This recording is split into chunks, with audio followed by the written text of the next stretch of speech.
Dabhoi Sarita railway ફાટક પર આવેલો ઓવરબ્રિજ 7 દિવસ પછી ખુલ્લો કરાયો। 7 દિવસ સુધી વાહન ચાલકો હેરાન પરેશાન રહ્યા હતા।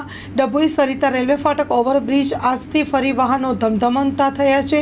Dabhoi Vadodara statue of unity સહિત તીર્થક્ષેત્ર ચાંદોદ કરનાળી માટે રાહતના સમાચાર છે। ગત રાત્રિના સમયથી ઓવરબ્રિજ ખુલતા વાહન ચાલકોમાં ખુશીનો માહોલ છવાયો છે।